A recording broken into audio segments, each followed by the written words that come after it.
Reka ngusuhuze kandi nguhe ikaze kuri YouTube channel kugezaho amakuru mashya. Ni Brando TV show. Ariko twafunguye n'undi murongo. Twise Tanza TV show. Linki tuyishyira muri comment kugira ngo naho ujye udukurikirana. Michelle Long, uyu mugore ni muntu ki? Ni umunyamakuru w'umwongerezakazi ukunze kumvikana yibasira leta y'u Rwanda. Uyu mugore ngo yababajwe cyane n'ikiganiro cya Bertrand Bisimwa, umuvugizi wa M23.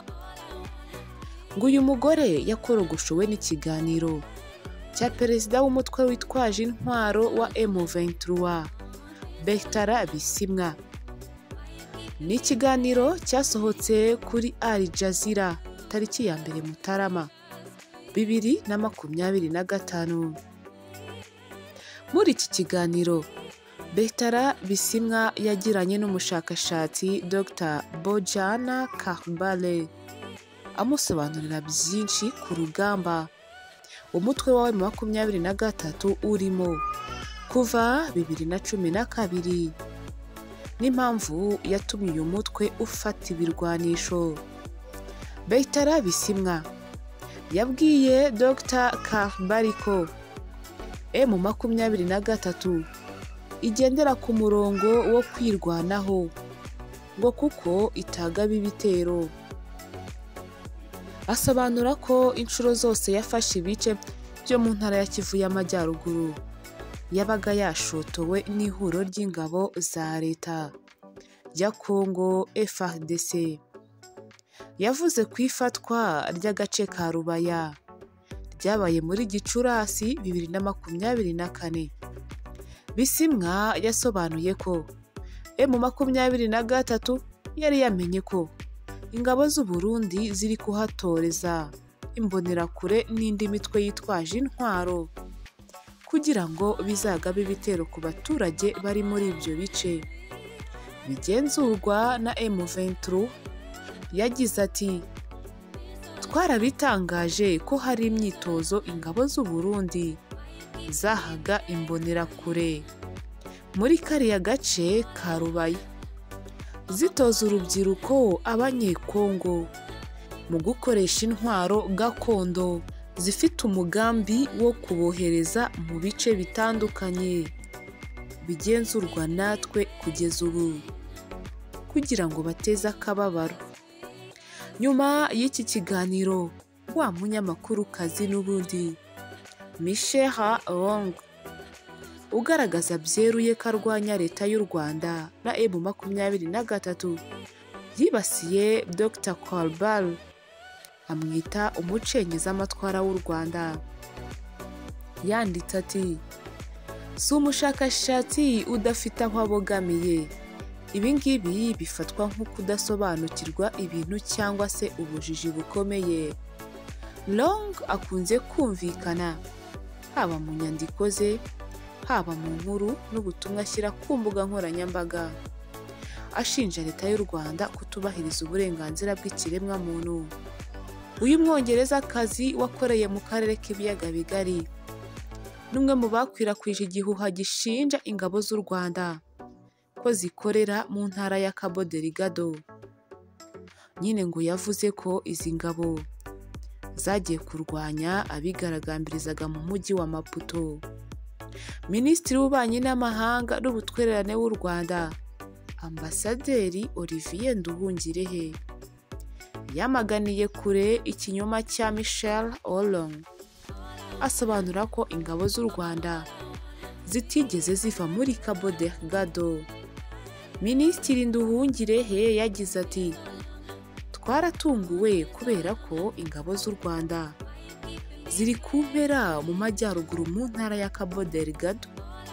Twarabisomye n'ibihuha byakwirakwiye ku mbuga nkoranyambaga. Yakomoje agira ati, murabizi muri iki gihe turimo cy'imbuga nkoranyambaga umuntu ashobora kubyuka agakwirakwiza ibihuha ku bintu bitumvikana. kuko ingabo z'u Rwanda ziri muri Cabo Delgado ziri mu majyaruguru ya Mozambique. Zishobora kuva mu birometero 1700 zijya i Maputo guhangana n'abatavuga rumwe n'ubutegetsi bwa Mozambique. Leta ya Congo ivugwaho gukoresha abanyamakuru baba b'imbere mu gihugu n'abakorera ibinyamakuru mpuzamahanga, ubwo ni ukuvuga nka Michel Olong, kugira ngo bakwirakwize icengezamatwara rya Congo nyine rigamije kwibasira abatavuga rumwe n'iri leta. Uwo ni umunyamakuru w'umwongerezakazi Michel Olong ukunze kumvikana mu binyamakuru bye nyine asebya u Rwanda aruvuga ibihuha. Reka n'ubundi duhite dukomereza mu makuru yo mu karere u Rwanda ruherereyemo. General Muhoozi ngo yifuza ko Uganda ikuraho itegeko rihana abaryamana bahuje ibitsina. Ibi ngibi ni ibyatangajwe n'umugaba mukuru w'ingabo za Uganda, akaba n'umuhungu wa perezida w'iki gihugu Yoweri Kaguta Museveni. Ayo ngayo ni amakuru agezweho nyine. Reka twongere turebe nyine ku makuru y'imyidagaduro. Tugiye kugaruka ku gitaramo cya The Ben.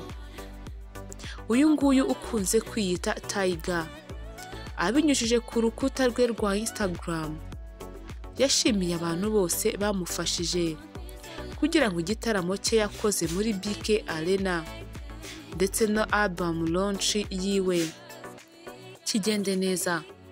Anizeza abakunzi be ko agiye gukora cyane muri uyu mwaka wa 2025. Ni inyandiko yashyize nyine ahagaragara iri mu rurimi rw'icyongereza. Yaragize ati, "A heartfelt thankful at Ben. I want to extend my deepest gratitude to everyone who made the New Year Glove concert and album launch any unforgettable success to my family, promoters, sponsors, partners, the media, and especially my loyal fans who have been with me since day one. You are the true heartbeat of this journey.